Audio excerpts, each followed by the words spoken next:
இந்த குடும்பத்தினுடைய அந்த ஆசீர்வாதத்தை நோக்கிய ஒரு பயணம். இந்த 10 நாளில் உங்களுக்கு நிறைவாக இந்த ஆசீர்வாதம் என்னங்கிறத புரிந்து கொண்டீங்கன்னா, நீங்கள் மற்ற இடங்களுக்கு போய் மற்ற மக்களுக்கும் நற்செய்தியினுடைய விழுமியத்தை எடுத்து சொல்லுகிற ஒரு நல்ல சாட்சியாக மாற முடியும். Praise the Lord. ஹல்லேலூயா. ஆண்டவர் அதற்காக நம்மளை என்ன செய்கிறாரு? இந்த சிறப்பான நாள் இன்றைக்கி ஆண்டவருடைய விண்ணேற்ற பெருவிழா. இந்த விண்ணேற்ற பெருவிழாவில் கடவுள் நம்மளை பெயர் சொல்லி கூப்பிட்டு அவருடைய மாட்சியினுடைய அடையாளத்தை நாமும் பெற்றுக்கொள்ள வேண்டும் அப்படின்னு ஆண்டவர் விரும்புகிறார். இன்றைக்கி உள்ள வாசகங்கள் எல்லாம் மிக அருமையாக நமக்கு அடிக்கோடிட்டு காட்டுகிறது. ஆண்டவர் நமக்கு முன் அடையாளமாக இருந்திருக்கிறாரு. அந்த அடையாளத்தை நம்மளும் பெற்று செல்லணும்னு ஆண்டவர் விரும்புகிறாரு. அந்த அடையாளம் எப்படியெல்லாம் வெளிப்படணும் அப்படிங்கிறத ஆண்டவர் வாழ்ந்து காட்டினார். பைபிளில் நீங்கள் பார்த்தீங்கன்னாக்க எதுவுமே திடீர்னு நடக்கலை, எல்லாமே திட்டத்தின்படி நடந்தது. இயேசுநாதர் சாமி கல்வாரி மலையில் சிலுவையில் பாடுபட்டார் அப்படின்னு நமக்கு எல்லாருக்குமே தெரியும். திடீர்னு தந்தை மகனை கூட்டிகிட்டு வந்து சிலுவையில் ஏற்றி வைக்கலை. ஆபிரகாமிலேயே அந்த வெளிப்பாடு நிகழ்ந்தது. மகனை அந்த கல்வாரி மலையில் ஏற்றி எப்படி கொன்றாரோ தந்தை நமக்காக அதை கொன்று அவருடைய இரத்தத்தை சிந்த வைத்தார். அதை எங்கே செய்து காட்டினார்? ஆபிரகாமில் அதை வெளிப்படுத்துகிறார். அதே மாதிரி நடக்கலை, ஆனால் அதுக்குரிய அந்த அடையாளங்கள் எல்லாம் வெளிப்பட்டது. அப்போ ஆபிரகாம் தன் மகனை கூட்டி கொண்டு பலி ஒப்பு கொடுக்க செல்லும்படி கேட்குறார். அப்போது செய்யாத ஒன்றை இந்த புதிய ஏற்பாட்டில் இயேசுவினுடைய அடையாளத்தில் நம்ம பார்த்து புரிந்து கொள்ளும்படி அவர் செய்து காட்டுகிறார். இப்படி ஒவ்வொரு அடையாளமுமே நம்முடைய பழைய ஏற்பாட்டில் முன்மொழியப்பட்டது தான் பின்னாடி நிறைவேறி இருக்கிறது. அதைத்தான் இயேசுசாமி இறைவாக்கினுடைய நூல்களில் நீங்கள் கேட்டதெல்லாம் நிறைவேறி இருக்கிறது அப்படிங்கிறத அவர் அடையாளப்படுத்துவார். ஆக இந்த குடும்பத்தை குறித்த ஒரு காரியம் கூட கடவுள் விரும்பிய ஒரு அடையாளம். அதை எங்கே வெளிப்படுத்தினார்? மகனாகி இயேசு கிறிஸ்துவுடைய வாழ்க்கையில் வெளிப்படுத்தினார். மகனை மரியாளுக்கும் சூசேப்பருக்கும் மகனாக வைக்கிறார். பார்த்தீங்களா? அந்த குடும்பத்தினுடைய அடையாளத்தில் தான் தந்தை செயலாற்றுகிறார் என்பதற்கு இயேசுவினுடைய அருமையான அந்த குடும்ப அடையாளம் நம்மை சிந்திக்க அழைக்கிறது. Praise the Lord. Hallelujah, hallelujah. ஆண்டவர் இந்த நாளில் இந்த குருத்துவத்தின் நம்மளுடைய குடும்ப வாழ்வினுடைய அந்த ஆசீர்வாதம் குருத்துவத்தில் வெளிப்படுது அப்படின்னு சொல்லப்படுகிறது. Price the Lord. இப்போ நம்ம எல்லாருமே குருவாக இருக்கிறோமா? நீங்கள்லாம் குருவாக இருக்கிறீங்களா? இப்போ சொல்லி சொல்லி நீங்கள் கொஞ்சம் பேர் அதை உணர்ந்துட்டீங்க. குருவாக இருக்கிறவங்களாம் சேர்ந்து சொல்லுங்கள், பிரைஸ் தி லார்ட். குருவாக இருக்கிறவங்க மட்டும் சொல்லுங்கள், நானும் குரு தான் அப்படின்னு சொல்கிறவங்க சொல்லுங்கள், பிரைஸ் தி லார்ட். நானும் பூசை வைப்பேன் அப்படிங்கிறவங்க மட்டும் சொல்லுங்கள், பிரைஸ் தி லார்ட். பூசை வைக்கிறதுக்கு உங்களுக்கு பணி குருத்துவம் நீங்கள் எடுக்கலை, பொது குருத்துவத்தில் நீங்கள் இருக்கிறீங்க. Price the Lord. ஆமாம், பொது குருத்துவம், பணி குருத்துவம். நேற்று சாயந்தரம் பூசை உடுப்பை எங்கே போட்டுக்கிட்டு நம்ம முதல் நாள் அங்கேருந்து வந்தோம் இல்லையா? ஒவ்வொரு கோயில்லையும் குருவானவர் அங்கிருந்து வருகிறார், பின்னாடி இருந்து தான் வராங்க. காரணம் என்னென்னா அது பொது குருத்துவத்திலிருந்து தான் இந்த பணி குருத்துவம் வந்தது அப்படிங்கிறதுக்கான அடையாளம். அப்போது இந்த குருத்துவம்ங்கிறது நம்ம எல்லாருக்கும் கிடைச்சிருக்கிற ஆசீர்வாதம். Price the Lord. இது எங்கே நீங்கள் பைபிளில் எங்கேயாவது பார்க்குறீங்களா? நீங்கள் குருத்துவ அபிஷேகம் பெற்றவங்க அப்படின்னு எங்கேயாவது எழுதியிருக்கா?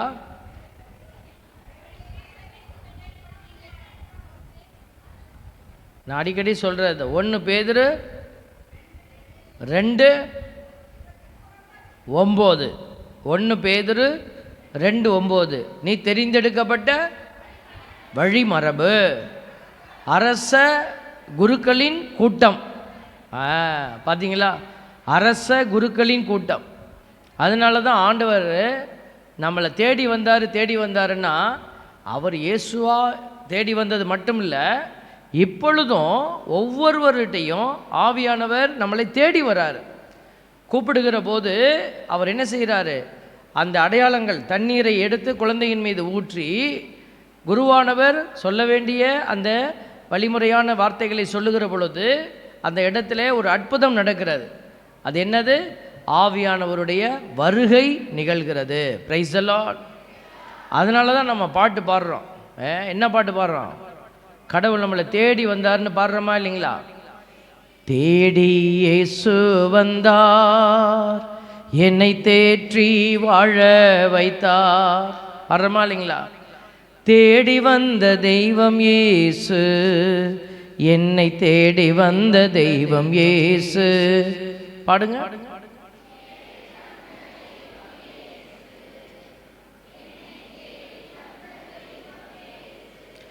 இப்போ உங்களை தேடி வந்தார்ல இந்த திருமுழுக்கின் வழியா, இப்போ பக்கத்தில் இருக்கிறவங்களை தேடி வந்தாரா? அவங்க ஞானஸ்தானம் வாங்கிட்டாங்களா பக்கத்தில் இருக்கிறவங்க?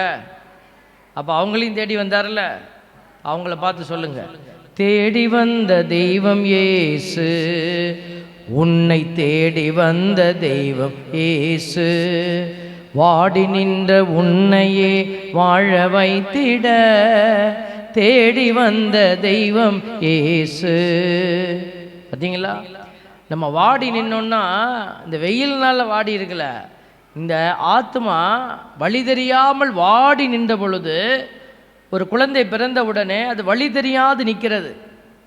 அப்போது அந்த குழந்தைக்கு கடவுள் என்ன செய்கிறாரு? மிகப்பெரிய ஆசீர்வாத வல்லமையை கொடுத்து அந்த குழந்தையை அவருடைய உரிமை சொத்தாக மாற்றுகிறாரு. ஹல்லேலூயா, பிரைஸ் தி லார்ட். அதனால தான் சொல்கிறோம், ஆண்டவர் உன்னை பார்க்குறாருன்னு சொல்கிறோம். Price the Lord. ஆண்டவர் உன்னை விடுவிக்கிறாருன்னு சொல்கிறோம். ஹல்லேலூயா. உன்னை காண்கிறார், உன் கண்ணீர் துடைக்கிறார். ஏன் அவர் கண்ணை துடைக்கணும்? ஏன் உங்களை பார்க்கணும்? அவர் உங்களை பெத்தெடுத்த தகப்பனாக இருக்கிறாரு. ஹல்லேலூயா, பிரைஸ் தி லார்ட். உங்களை தாங்கி கொண்டிருக்கிற தாயாக இருக்கிறார். ஹல்லேலூயா. ஆண்டவர் எல்லாமா இருக்கிறதுனால தான் அவரை கடந்திருக்கிற கடவுளை கடவுள் என்று நம்ம அழைக்கிறோம். Price the Lord.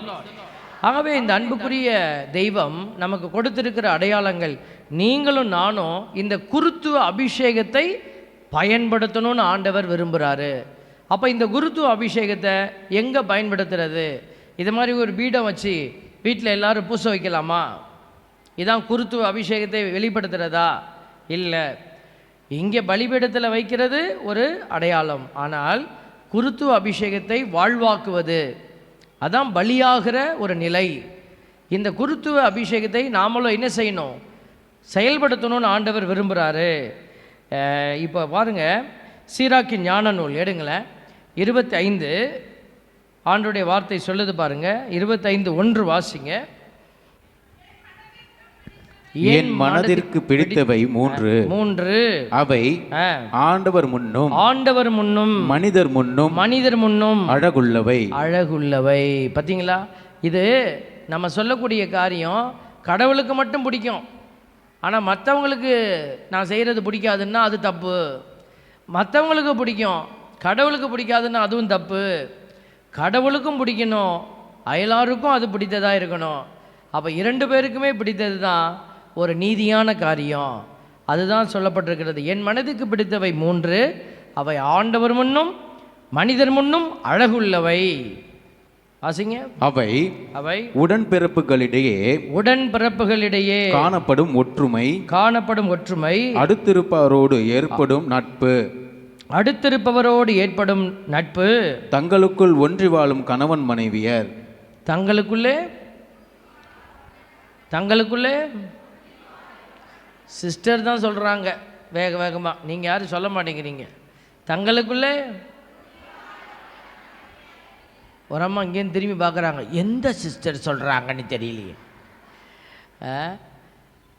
தங்களுக்குள்ளே ஒன்றி வாழும் கணவன் மனைவியர். பார்த்தீங்களா?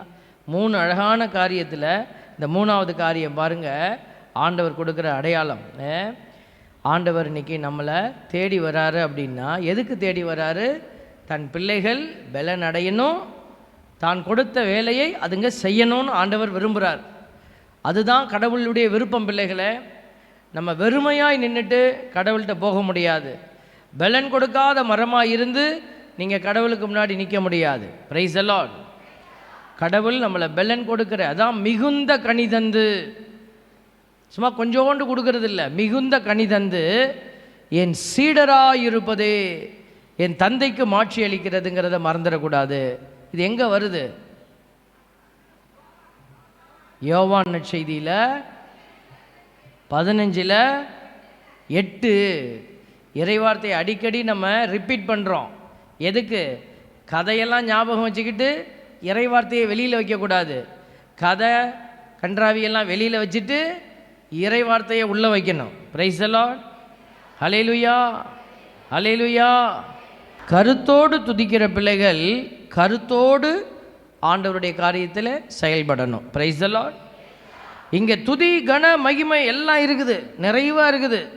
வீட்டுக்கு போனால் அங்கே உதை அடி குத்து இருக்குது, வாயில் கன்றாவி பேச்சு வருது. அப்படின்னா இவங்க சொல்ல முடியுமா? தங்களுக்குள் ஒன்றி வாழும் கணவன் மனைவியர். வீட்டுக்காரர் ஆனா சொன்னால் பொண்டாட்டி ஆவன்னா சொல்லுவாங்க. ஏண்டான்னா ஏண்டி. இதுதான் ஒன்றி வாழுகிற மனநிலையா? Price the Lord. நல்லா யோசிச்சு பாருங்கள். அவள் வீட்டுக்காரர் ஒரு கெட்ட வார்த்தை போட்டார்னா நான் 2 வார்த்தை போடுவேன்.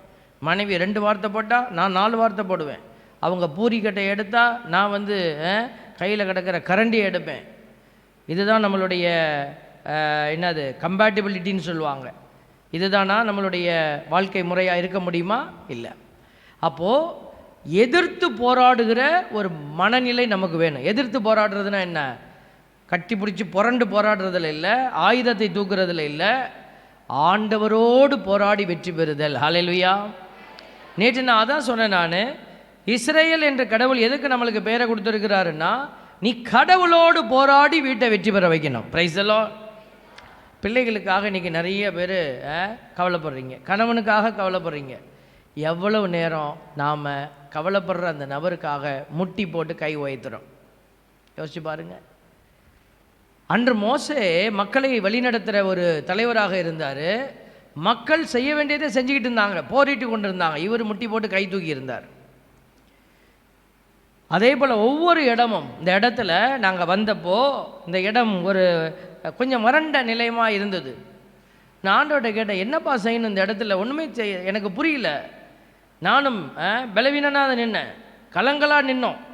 பாட்டு பாடினோம் இல்லையா? கலங்கலப்பா நாங்கள் கலங்கலப்பா. ஆண்டவர்கிட்ட சொன்னேன், கலங்கள் எல்லாமே ஓடுது மண்டைக்குள்ள, என்ன செய்யணும்னு தெரியல. ஆனால் ஏதாவது நல்லது செய்யணும்னு ஆசை வருது. என்ன செய்யணும் ஆண்டவரை சொல்லுங்க என்ன?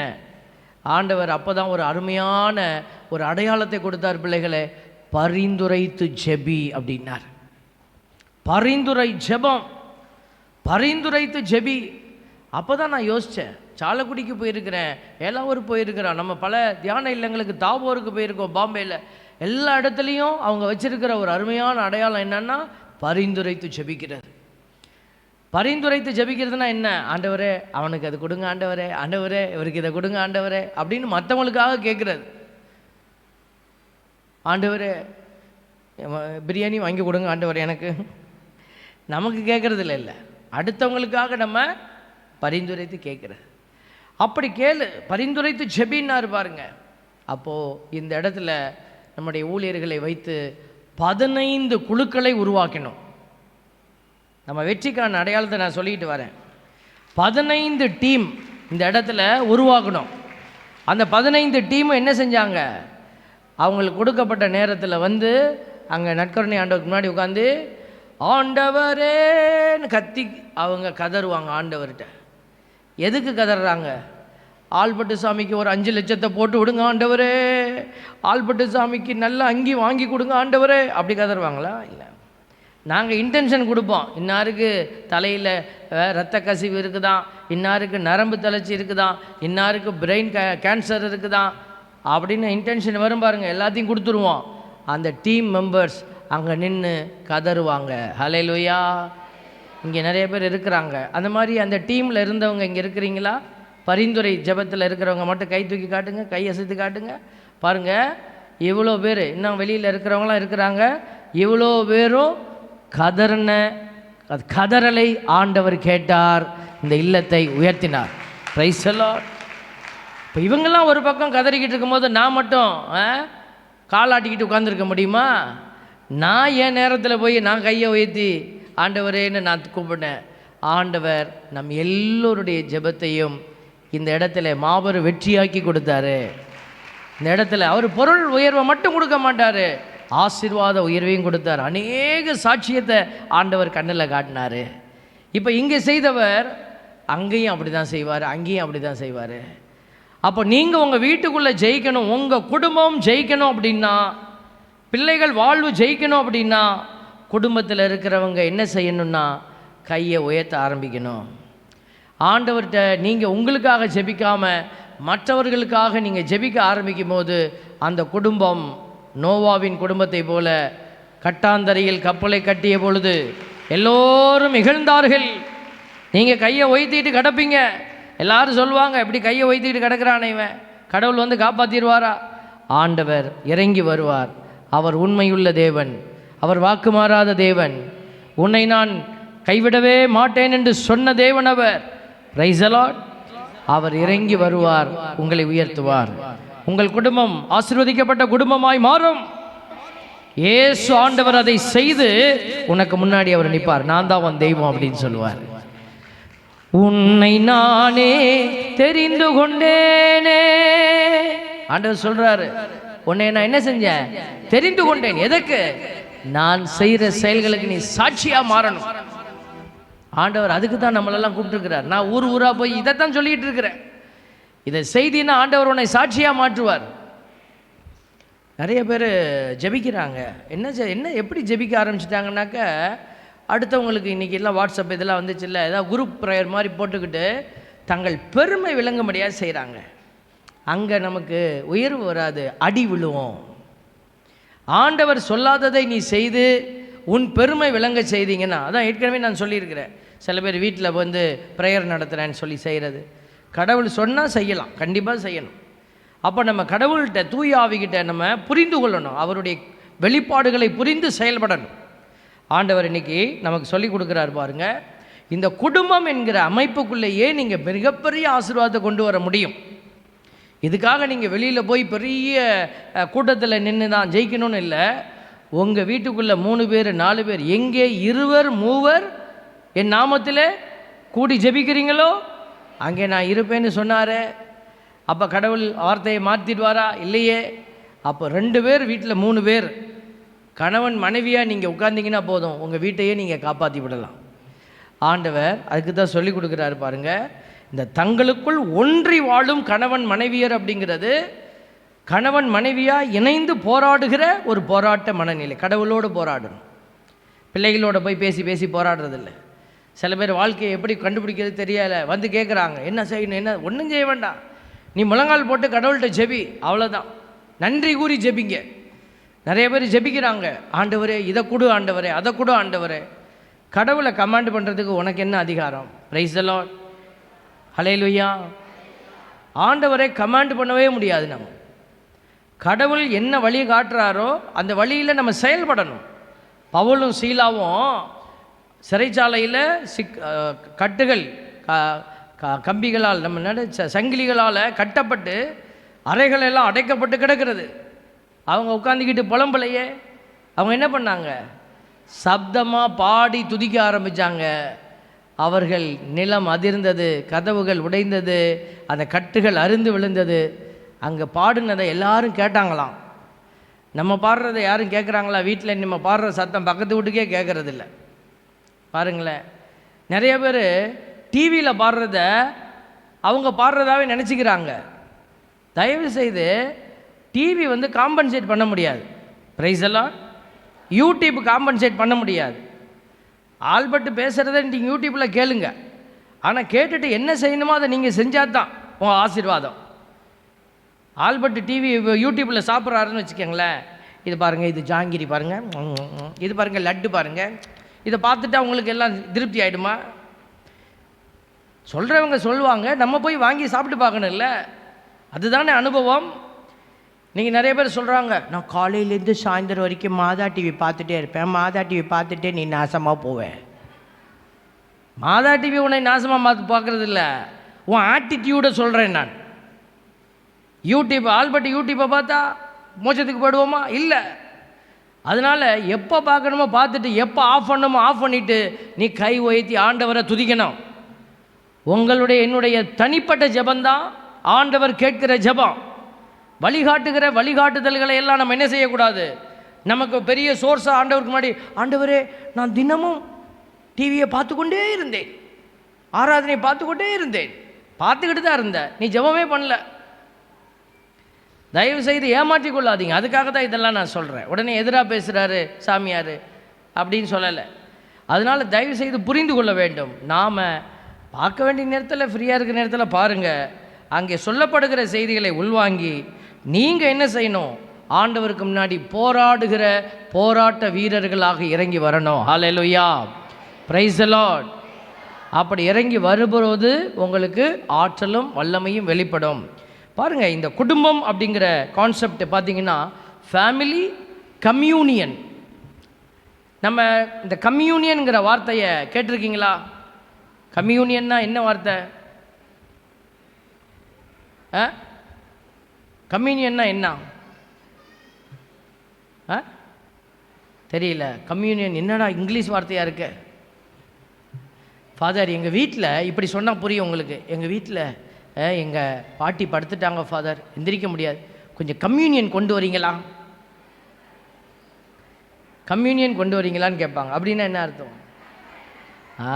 நற்கருணை கொண்டுட்டு வரீங்களா. அப்போ அந்த நற்கருணைக்கு என்ன வார்த்தை சொல்கிறோம்? கம்யூனியன். அப்போ இந்த கம்யூனியனை எல்லோரும் வீட்டில் உட்காந்துக்கிட்டு நற்கருணையை கொண்டுட்டு வந்து வீட்டுக்கு வீடு 5 5 10 அப்படி கொடுத்துட்டு போகலாமா? நோயாளிகளுக்கு கொடுத்துட்டு போகலாம்.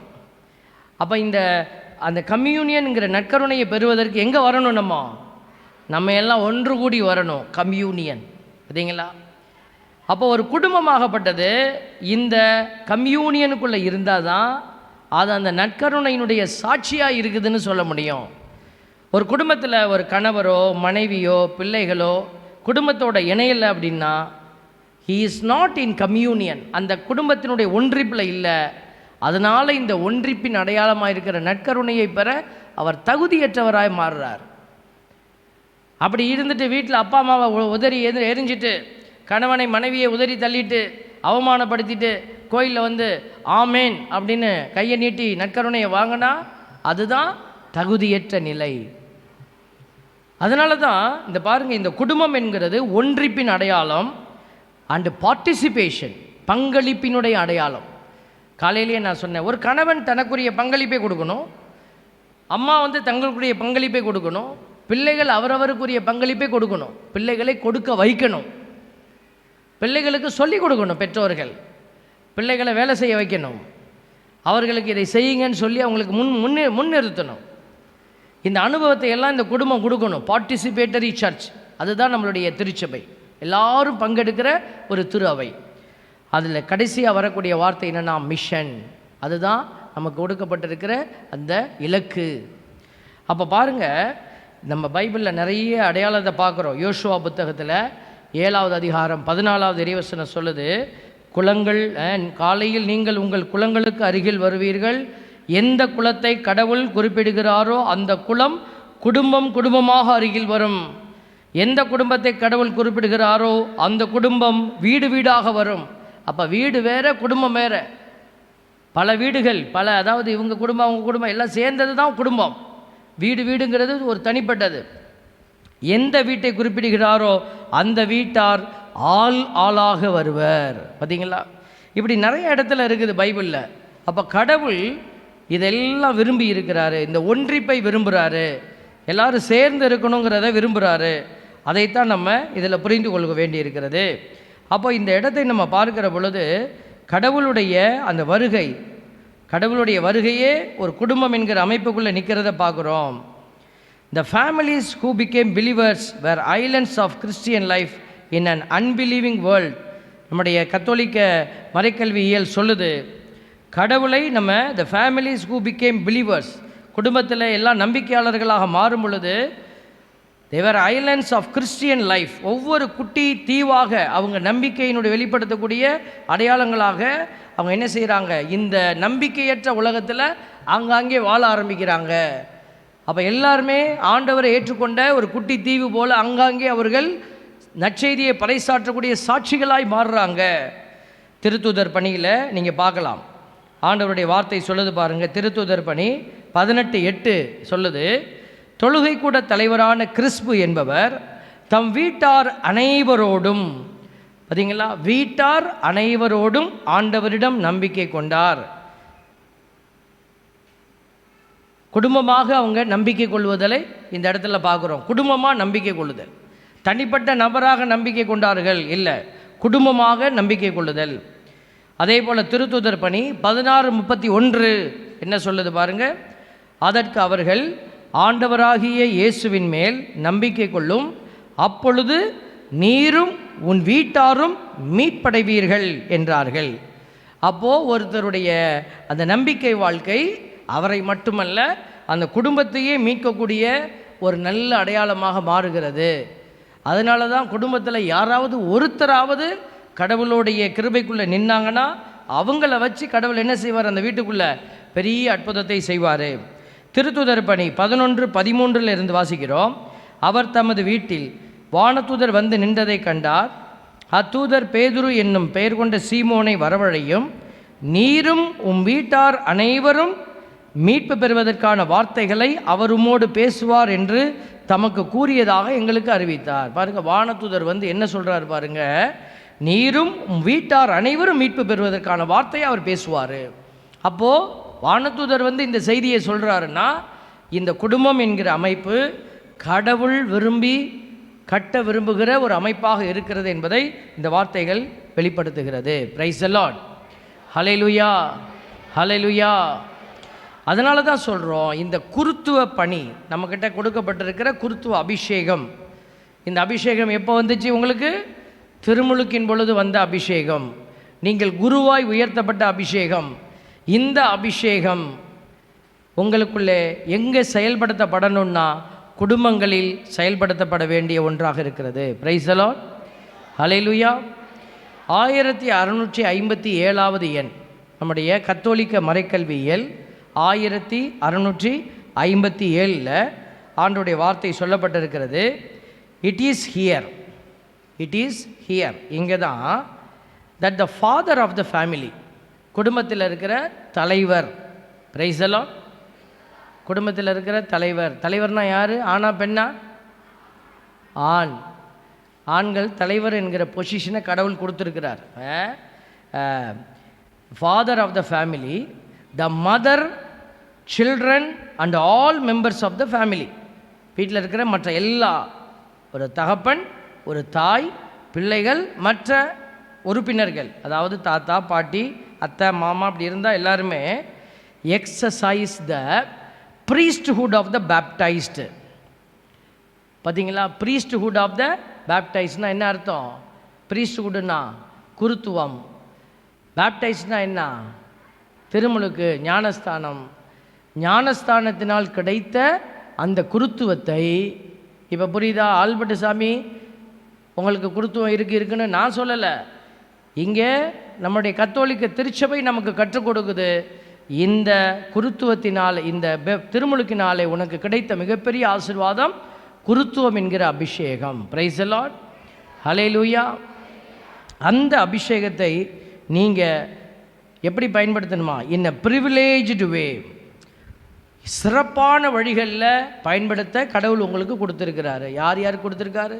அப்பாவுக்கு, அம்மாவுக்கு, பிள்ளைகளுக்கு, வீட்டில் இருக்கிற மற்ற உறவினர்கள் எல்லாருக்கும், பேப்டிசம் வாங்கி இருக்கிற, திருமுழுக்கு பெற்றிருக்கிற எல்லாருக்கும் குருத்துவத்தினுடைய அபிஷேகம் கொடுக்கப்பட்டிருக்கிறது. பிரைஸ் தி லார்ட், ஹல்லேலூயா. இது நல்ல விஷயமா இல்லையா? நல்ல விஷயம். இப்போ குருத்துவத்தை வாங்கி அதை வச்சுக்கிட்டே இருக்கக்கூடாது. குருத்துவ அபிஷேகத்தை என்ன செய்யணும்? பயன்படுத்தணும். சப்போஸ் உங்கள் பங்கில் வந்து ஒரு சாமியார் உட்காந்துக்கிட்டு குருத்துவ அபிஷேகத்தை பயன்படுத்தவே இல்லை, அவர் பேசாமல் உட்காந்துருக்கிறாரு, யாரையோ வர வச்சு பூச வச்சுட்டு அவர் ரூம்லேயே உட்காந்துருக்கிறார், மக்கள் வந்தால் யார்ட்டையும் பேசுகிறதில்ல, அப்போ என்ன பண்ணுவீங்க? அவரை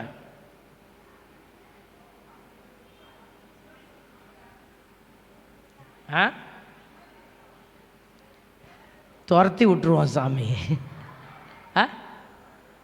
துரத்த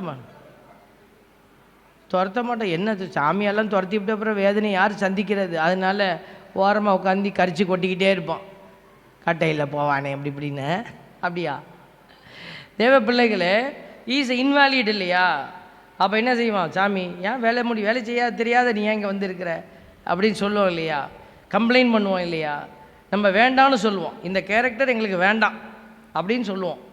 ஒரு குறிப்பாக சொல்லணுன்னா, இப்போது கடவுளுக்கு வேலை செய்கிறேன்னு சொல்லிவிட்டு திருமுழுக்கு வாங்கி வச்சுக்கிட்டு நம்ம வேலை செய்யலைன்னா கடவுள் என்ன சொல்லுவார் நம்மளை பார்த்து? நீ வேலை செஞ்சாலும் செய்யலாட்டினாலும் என் பிள்ளை தான்ப்பா, அதனால் நீ ஒன்றும் செய்ய வேண்டாம், இப்படியே படுத்து தூங்குப்பா, நான் வந்து உன்னைய காப்பாற்றி விட்டுருவேன். Price the Lord. இயேசு இறந்தாரா? இயேசு கல்வாரி மலையில் இறந்தார், அப்புறம் உயிர்த்தார். அவர் இறந்ததும் உயிர்த்ததும் நமக்கு என்ன லாபம்? முதல் நாள் கேட்டேன் நான், ஞாபகம் இருக்கா உங்களுக்கு? இயேசு இறந்தார் உயிர்த்தாருங்க, அதனால் உனக்கு என்ன லாபம்? நித்திய ஜீவனை கொடுத்தாரு. நல்ல பெரிய பெரிய வார்த்தையெல்லாம் சொல்கிறீங்க, சாதாரண மக்களுக்கு புரியாது. நித்திய ஜீவனை கொடுத்தார், அவர் வல்லவராக இருந்தார், அவர் நம்முடைய பாவத்தை எல்லாம் போக்குனார், எல்லாம் ஓகே. அதனால் எனக்கு என்ன? பிள்ளையாக உரிமையை கொடுத்தார், எல்லாம் தியாலஜியாக பேசுகிறீங்க. துணையாளரை அனுப்பினார், வெரி குட், எல்லாம் நல்லா இருக்கு, அதனால் எனக்கு என்ன? இப்போ என் கேள்வி அதுதான். தயவு செய்து சிம்பிளாக நம்ம புரிஞ்சிக்க வேண்டிய, இயேசு என்ன செஞ்சாருன்னா, சாவு என்கிற ஒன்று வாழ்வின் வழியை அடைச்சிருச்சு. வாழ்வின் வழியை அதை அடைச்சிருச்சு. இயேசு வாழ்வின் வழியை திறந்து விட்டுட்டாரு. ஹல்லேலூயா, பிரைஸ் தி லார்ட். சிம்பிளாக சொல்கிறேன், அது பெரிய தியாலஜி தான். இப்போ நீங்கள் சொன்னதெல்லாம் சேர்த்து நான் சொல்லணும். ஏற்கனவே 4 விஷயம் கடுகடுன்னு பேசுகிறதுக்கே உங்களுக்கு அப்படியே கழுத்தெல்லாம் திரும்பிக்கிட்டு நிற்கிது, அப்படியே தலை தானா கீழே போகுது. ஆமாம் சாமி, பாத்திரம் வெயிட்டாக இருந்ததுன்னு எங்கே உறுதி செய்கிறோன்னா, இங்கே உங்கள் தலையை பார்த்தா உறுதி செய்யலாம், தலை வெயிட்டாக போயிடுச்சு. பாத்திரம் எவ்வளோ வெயிட்டாக இருந்துச்சோ அவ்வளோ வெயிட்டு இப்போ தலையில் இறங்கிருச்சு. Price the Lord. உன்னை நானே தெரிந்து கொண்டேனே, உன் பெயர் சொல்லி நான் அழைத்தேனே. எதுக்கு கூப்பிட்டார் பெயர் சொல்லி? அவருக்கு தேவன் தானே கூப்பிட்டார்.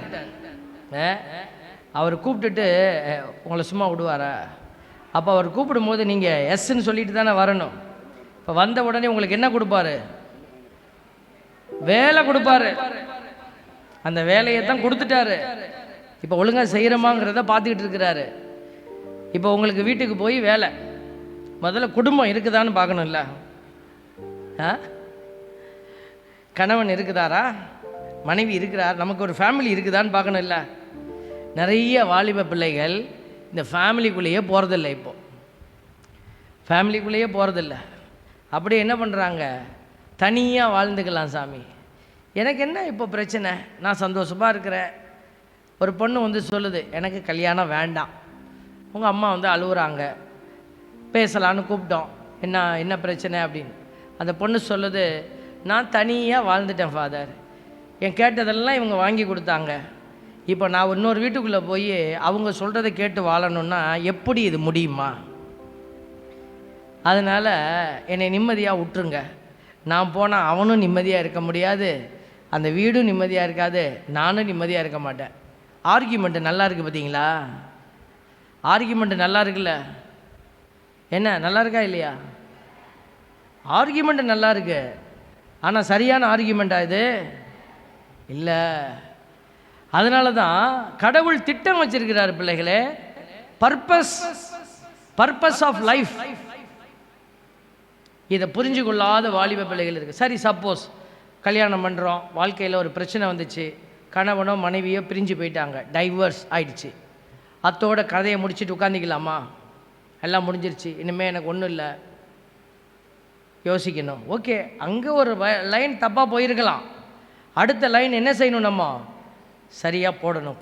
ஃபஸ்ட்டு நான் தப்பு பண்ணிட்டேன், நான் யோசிக்கலை, அல்லது யாராவது சொன்ன வழிமுறைகளை நான் கேட்கலை, அதனால் நான் வந்து ஒரு தவறான முடிவு எடுத்து தவறான வாழ்க்கையாக மாறிடுச்சு. சரி, ஓகே, நான் இப்போ தான் வந்து வாழணும்னு ஆரம்பித்தேன், என் வாழ்க்கை முடிஞ்சு போச்சு. சரி, முடியலை, அப்போ நான் என்ன செய்யலாம்? திருப்பி ஆரம்பிக்கலாம், குடும்பத்தை உருவாக்கலாம். அதுக்கு நிறைய வழிகள் இருக்குது. இது ஒரு கேட்டகரி. இன்னொரு கேட்டகரி, பிள்ளைங்கள்லாம் பெருசாகிட்டாங்க, இப்போ நீங்கள் தனிமைப்படுத்தப்பட்டிருக்கலாம், இப்போ என்ன செய்யணும்? என்ன செய்யணும்? எப்படியாவது ஒருத்தனை பார்த்து நான் மடக்கி முடிச்சுக்கிட்டேன் அப்படி யோசிக்கலாமா? ஒருத்தர் பெரிய குழந்தைங்க, 2 பிள்ளைங்க, தாய் இறந்து போயிட்டா, தாய் இறந்துட்டாங்க ஆக்சிடெண்ட்டில். இந்த கணவன் என்ன செய்யணும்? அந்த குடும்பத்தை, பிள்ளைகளை காப்பாற்றணுமா இல்லையா? விட்டுட்டு ஓடி போயிட்டான். எனக்கு தெரியாது, இந்த பிள்ளைகளை வச்செல்லாம் என்னால் பார்க்க முடியாது. பாருங்கள், இப்படியும் ஒரு கஷ்டமான மனிதர்கள் இருக்கிறாங்க இல்லையா? அப்போ பாருங்கள், எவ்வளவு பிரச்சனைகள் குடும்பங்களுக்குள்ளே நிற்கிது பாருங்களேன். ஒரு குடும்பத்தை அமைக்கிறதுலையே இவ்வளோ பிரச்சனைகள் இருக்கிறது. அதனால தான் இன்றைக்கி ஆண்டவர் நம்மளை கூப்பிட்டு கேட்டுகிட்டே இருக்கிறாரு, நீ செய்கிறதெல்லாம் சரியா பாரு பாரு பாரு, செக் யுவர் செல்ஃப் அப்படின்னு சொல்கிறாரு. அதனால தான் சொல்கிறோம், நீங்கள் குருத்துவ பணியை நீ நிற்கிற இடத்துல செயல்படுத்தணும். ஏன்னா நீ திருமுழுக்குள்ள பெற்றுக்கொண்ட அந்த குருத்துவத்தினுடைய ஆசீர்வாதத்தை நீ வெளியில் கொண்டு வரணும். சப்போஸ் உன்னுடைய பக்கத்தில் இருக்கிற உன் சகோதரனோ சகோதரியோ உன்னுடைய உறவோ அதை செயல்படுத்த முடியலன்னா அவங்களை செயல்படுத்த நீங்கள் என்ன செய்யணும்? தூண்டி எழுப்பணும். அதைத்தான் இந்த 1657வது எண்ணிக்கை சொல்லிக்கொண்டே இருக்கிறது. By the reception of the sacraments. நீங்கள் அருட்சாதனத்தை பெறுறீங்க இல்லையா, அதை பெறுகிறதனுடைய அடையாளம் பை த ரிசப்ஷன். ரிசப்ஷன்னா பெறுகிறது. சாக்ரமெண்ட்டை வாங்குறதுல the prayer and thanksgiving by the reception of sacraments, அருட்சாதனங்கள், ப்ரேயர் ஜெபம், தேங்க்ஸ் கிவிங் நன்றி செலுத்துதல், the witness of a holy life, ஒரு பரிசுத்த வாழ்க்கை வாழ்கிறது, and self denial and active charity. பார்த்தீங்களா? இப்போ இந்த ப்ரீஸ்ட்ஹுட்டை எப்படியெல்லாம் நீ எக்ஸிக்யூட் பண்ணணும்னு அவங்க சொல்லி கொடுக்குறாங்க. இந்த ப்ரீஸ்ட்ஹுட்டை வாங்கிக்கிட்டு ஒரு சாமியார் போய் படுத்திருந்தா நீங்கள் எப்படி கேள்வி கேட்பீங்களோ அதே போல் இந்த அழைப்பு உங்களை கேள்வி கேட்குது. அப்போ நீங்கள் இதெல்லாம் செய்கிறீங்களா? நான் கிறிஸ்துவோட குருத்துவத்தை பெற்றுக்கொண்டு இருக்கிறேன் அப்படின்னா கிறிஸ்துவினுடைய குருத்துவத்தை பெற்றுக்கொண்டு இருக்கிறேன். அப்போ நான் செயல்படணும். எப்படி செயல்படணும்? இந்த சாக்ரமெண்ட்ஸை வாங்கக்கூடிய பிள்ளையாக இருக்கிறேன்னா தகுதியான முறையில் நற்கருணையை வாங்கணும். நம்மளுடைய அருட்சாதனங்களை பெற்றுக்கொள்வது, ஜெபிப்பது, நன்றி செலுத்துவது, witness of a holy life, பரிசுத்த வாழ்க்கை வாழ்ந்து சான்று பகர்வது, அதுக்கு மேலே செல்ஃப் டினாயல், சுய மறுப்பு. இப்போ கல்யாணம் வேண்டாம் அப்படிங்கிற பிள்ளைகள் என்ன செய்கிறாங்க? என்னுடைய சுதந்திரத்துக்கு என்னை விட்டுடுங்கிறாங்க. அங்கே அவர்கள் திருமணத்தை ஏற்றுக்கொள்வது சுய மறுப்பின் அடையாளம். கடவுளுடைய திட்டத்தை நிறைவேற்றணும். நான் தனியாக இப்படி ஜாலியாக போக முடியாது. ஃபேமிலி என்பது கடவுள் விரும்பிய காரியம். அப்போ சுயத்தை மறுத்து அவர்கள் குடும்பத்தை ஏற்கணும். ஒரு கட்டம் வரைக்கும் வளர்ந்தாச்சு. இப்போ கணவனையோ மனைவியோ இழந்துட்டோம். இப்போ பிள்ளைகளுக்காக அந்த நபர் சுயத்தை மறுக்கணும். நான் தனித்து வாழ்வேன், நான் இந்த அந்த கணவனை இழந்த மனைவியை இழந்த நிலையில் நான் நின்று பிள்ளைகளுக்காக வாழ்வேன் என்பது சுயத்தை மறுப்பது, அழைப்பு. அது it is a call, priestly call, குருத்துவ அழைப்பு. அது பாருங்க, அடுத்ததா வருது பாருங்க, ஆக்டிவ் சேரிட்டி.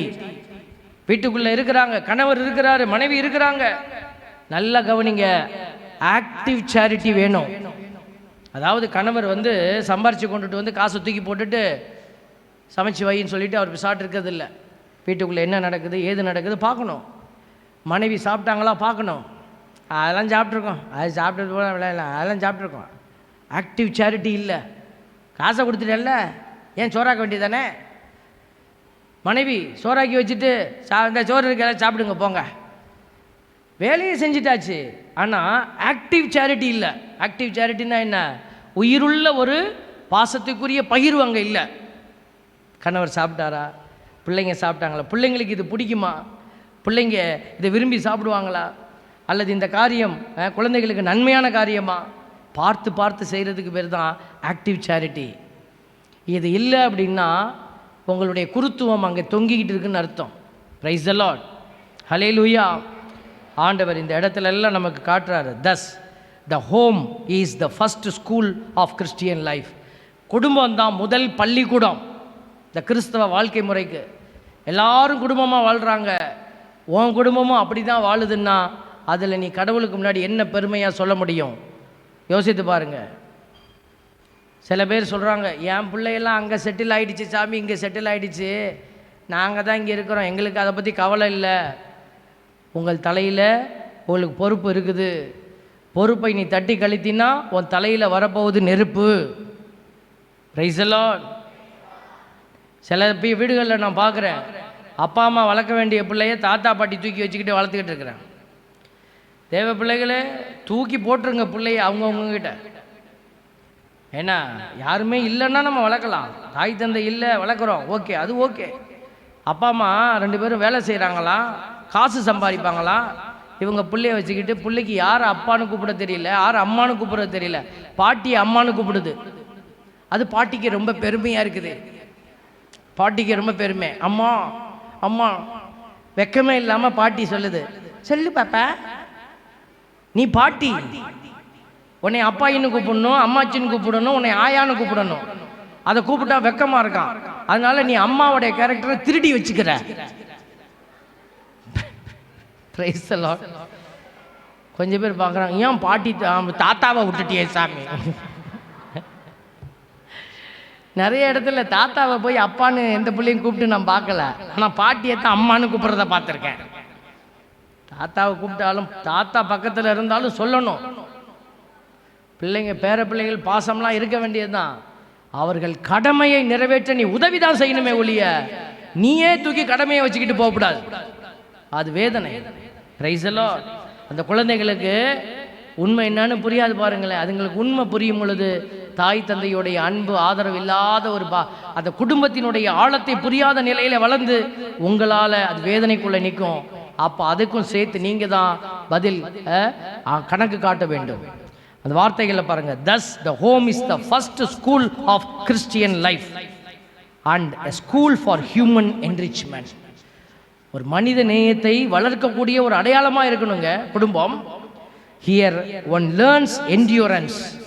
பாருங்க, ஒரு குழந்தைகள் வந்து கற்றுக்கொள்கிறாங்க எப்படி ஒவ்வொரு காரியத்தையும் நம்ம தாண்டி வர்றது.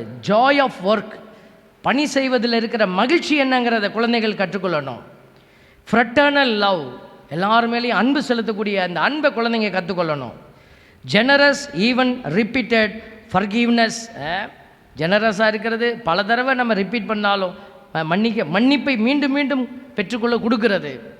And above all divine worship in prayer and the offering of one's life. இது எல்லாமே பரிசுத்தமான அந்த ஜெபத்தின் வழியாக கடவுளுக்கு நம்மை கையளிப்பது, இதெல்லாம் அந்த குடும்பத்துக்குள்ளே கிடைக்குதுங்க தேவ பிள்ளைகளே. இதெல்லாம் பெரிய ஆற்றல் உள்ள விஷயங்கள். ஆண்டவருடைய வார்த்தை எபேசியர் 4:1 சொல்லுது பாருங்க, நீங்கள் பெற்றுக்கொண்ட அழைப்புக்கு ஏற்ப வாழுங்கள். அதை தான் இப்போ சொன்னேன் நான். நீங்கள் என்ன அழைப்பை பெற்றிருக்கிறீங்களோ அந்த அழைப்புக்கு ஏற்ப நீங்கள் வாழுங்க. முழு மனத்தாழ்மையோடும் கனிவோடும் பொறுமையோடும் ஒருவரை ஒருவர் அன்புடன் தாங்கி அமைதியுடன் இணைந்து வாழ்ந்து தூய ஆவி அருளும் ஒருமைப்பாட்டை காத்துக்கொள்ள முழு முயற்சி செய்யுங்கள். அல்லேலூயா, பிரைஸ் தி லார்ட். இதுதான் ஆண்டவர் இன்றைக்கு குடும்பத்தில் குருத்துவத்தை நீங்கள் எப்படி செயல்படுத்த வேண்டும் என்பதை அவர் வெளிப்படுத்தி கொண்டே இருக்கிறாரு. பிரைஸ் தி லார்ட், அல்லேலூயா. ஆண்டவர் அதை உங்களுக்கு கொடுப்பாரு. தொடர்ந்து இன்னைக்கு விண்ணேற்ற பெருவிழாவினுடைய சிறப்பு திருப்பலிக்குள்ளே நம்ம கடந்து செல்ல போகிறோம். ஆண்டவர் விண்ணேற்றம் அடைஞ்சாருன்னா அப்படி ஏறி மேலே போனார், இப்படியே போனார் அப்படின்னு நினைக்கக்கூடாது. Price the Lord. ஏசு எப்படி போனார்? இப்படியே போனாருங்க, இப்படியே போயிட்டாருங்க.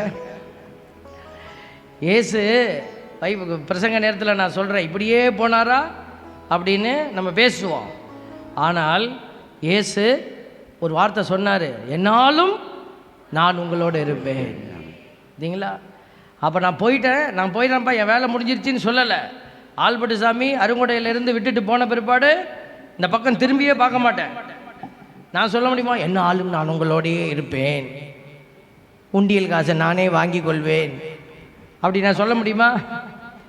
விட்டுட்டா அடுத்த ஃபாதர்கிட்ட விட்டுட்டோம்னா நம்ம வேலை, அடுத்த வேலையை கொடுத்துட்டாங்க, அந்த வேலையை நோக்கி நாங்கள் போயிட்டே இருப்போம். ஆனால் ஆண்டவர் அப்படி சொல்லலை. விட்டுட்டு நான் போயிடுவேன், எனக்கு வேறு வேலை இருக்குது, இல்லை அவர் என்னால் உங்களோட இருக்கும்படி தூய ஆவி என்கிற துணையாளரை தந்து உங்களை கடவுளுடைய மாட்சிக்குரிய ஆலயங்களாக அவர் மாற்றிக்கொண்டே இருப்பார். Hallelujah, hallelujah, praise the Lord, praise the Lord. எந்திரிச்சு நிப்போமா, எல்லாம் எந்திரிச்சு நிப்போமா. பக்கத்தில் தூங்குறவங்க எல்லாம் எழுப்பி விடுங்க. யார் யார் பக்கத்தில் தூங்குறாங்களோ அவங்க மட்டும் சொல்லுங்க, பிரைஸ் தி லார்ட். உங்கள் பக்கத்தில் யாராவது தூங்குனாங்கன்னா நீங்கள் சொல்லி விடுங்க, தூங்கும் பிரைஸ் தி லார்ட் சொல்லிவிடுங்க, எழுப்பி விடுங்க எல்லாத்தையும். சோம்பேறியின் ஆவி வேலை செய்வான், சாப்பிட்டோன்னே மதன்னு இருக்கும். இப்போ அருமையான ஒரு அபிஷேக திருப்பலிக்குள்ளே போகிறோம். ஆண்டவர் உங்களை அபிஷேகமாக ஆசீர்வதிக்க போகிறார். குடும்பத்தை பற்றி இன்றைக்கி காலையிலேருந்து கேட்டிருக்கிறீங்க, நிறைய விஷயங்கள் உள்ளே போயிருக்கோம். ஆண்டவர் அதையெல்லாம் இப்போ ஒழுங்கு பண்ணுவார். உங்கள் இதயத்துக்குள்ளே அதை வச்சு பேச போகிறார். விண்ணேற்பினுடைய ஆற்றல் என்னங்கிறத உங்களுக்கு அவர் சொல்லுவார். எவ்வளோ நேரம் குருத்துவ அபிஷேகத்தில் உங்களை இணைத்துக் கொள்வது எப்படின்னு பேசினார். நான் சாமியார் தான் குரு, நான் குரு இல்லைன்னு சொல்லிக்கிட்டு போகிற ஏமாத்தின் ஆவி உங்ககிட்ட எடுக்கப்படுகிறது. ஆண்டவர் உன்னையும் குருவாய் உயர்த்தி இருக்கிறார். Hallelujah, hallelujah, praise the Lord, praise the Lord. ஆண்டவரை நோக்கி பாடி துதிக்க போகிறோம். ஒரு சிறிய ஜெபத்தோடு நம்ம திருப்பலிக்குள்ளே கடந்து செல்ல போகிறோம். ஆண்டவர் வல்லமையாய் இதோ உங்களுடைய அகக்கண்களை திறந்து உங்களுக்கு வழியூட்டுவார். இருளான வாழ்க்கையெல்லாம் ஒளியாக மாறி போகும். இருள் நீங்கிடும், வெளிச்சம் தோன்றிடும். ஒரு வார்த்தை சொன்னால் போதுமே, நீர் ஒரு வார்த்தை சொன்னால் போதுமே. கைகளை தட்டி, ஒரு வார்த்தை சொன்னால் போதுமே, எங்கள் வாழ்க்கையெல்லாம் செழிப்பாகுமே. ஒரு வார்த்தை சொல்லும் கர்த்தாவே, எங்கள் வாழ்க்கையெல்லாம் செழிப்பாகுமே.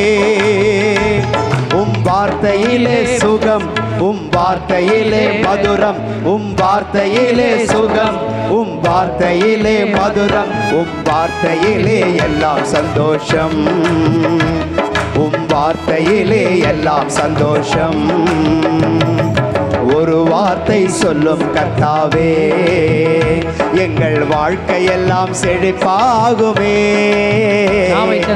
ஒரு வார்த்தை சொல்லும் கர்த்தாவே, எங்கள் வாழ்க்கையெல்லாம் செழிப்பாகுமே. ஒரு வார்த்தை சொல்லும் கர்த்தாவே.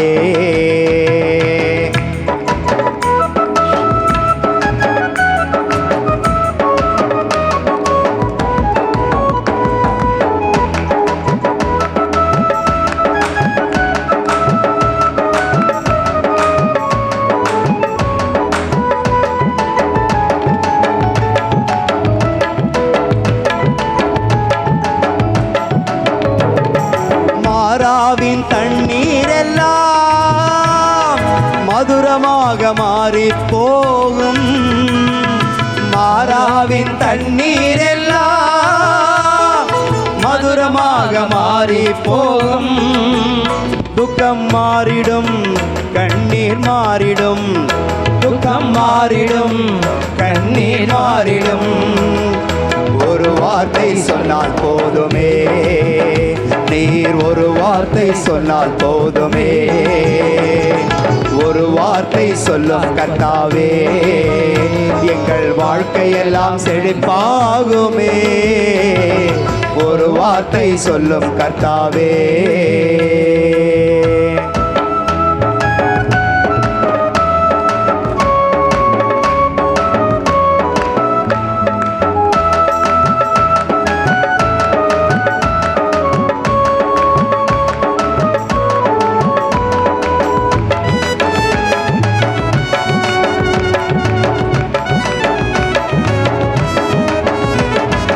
இருளான வாழ்க்கையெல்லாம் ஒளியாக மாறி போகும்.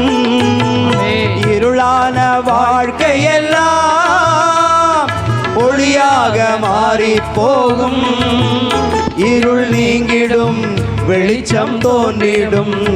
இருள் நீங்கிடும், வெளிச்சம் தோன்றிடும். ஒரு வார்த்தை சொன்னால் போதுமே, நீர் ஒரு வார்த்தை சொன்னால் போதுமே, ஒரு வார்த்தை சொல்லும் கர்த்தாவே, எங்கள் வாழ்க்கையெல்லாம் செழிப்பாகுமே.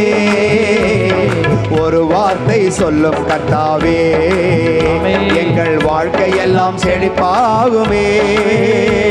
உம் வார்த்தையிலே சுகம், உம் வார்த்தையிலே மதுரம், உம் வார்த்தையிலே சுகம், உம் வார்த்தையிலே மதுரம், உம் வார்த்தையிலே எல்லாம் சந்தோஷம், உம் வார்த்தையிலே எல்லாம் சந்தோஷம்.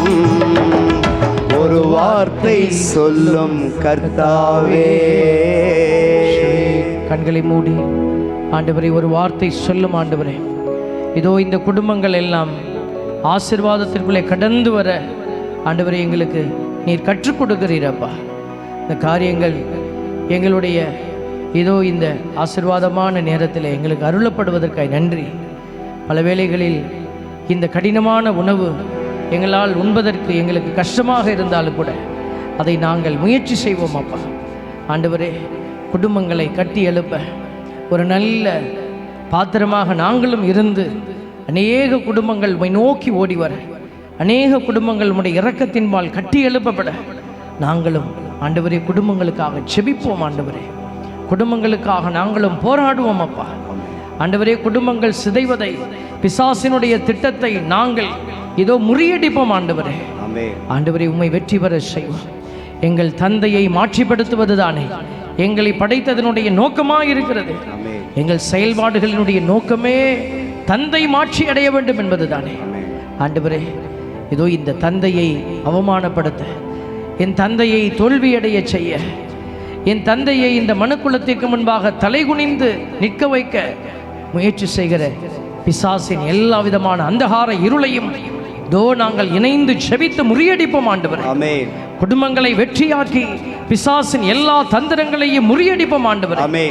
பிதாவை நாங்கள் மாட்சிப்படுத்த தடையாக இருக்கிற எல்லா தீமையின் அதிகாரங்களையும் எங்கள் ஆண்டவர் இயேசுவின் பெயராலே நாங்கள் கடிந்து அப்புறப்படுத்துவோம் ஆண்டவரே.